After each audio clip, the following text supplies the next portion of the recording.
কথা কাটাকাটি হচ্ছে তাদের।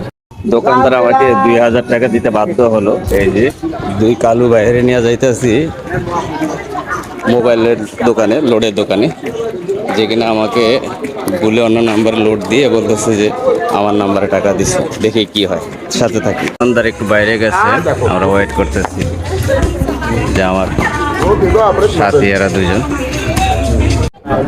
তুমুল কথা কাটাকাটি হচ্ছে তাদের, দেখা যাক কি হয়। আমাদের কথা বলতে ওদের বিষয়ে কথা বলতে, দেখা যাক কি হয়, সঙ্গে থাকবে।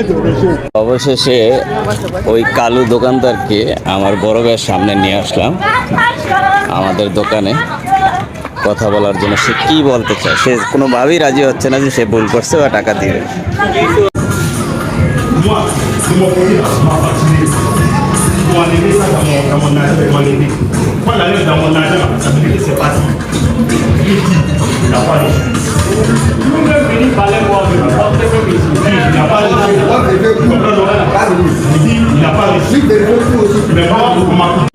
অবশেষে দোকানদার আমাকে 2000 টাকা দিতে বাধ্য হলো। এই যে ওদেরকে 500 টাকা দিয়ে দিচ্ছি, ওরা অনেক খুশি।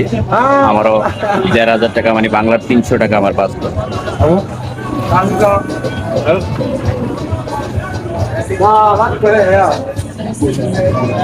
ধন্যবাদ সবাইকে সঙ্গে থাকার জন্য।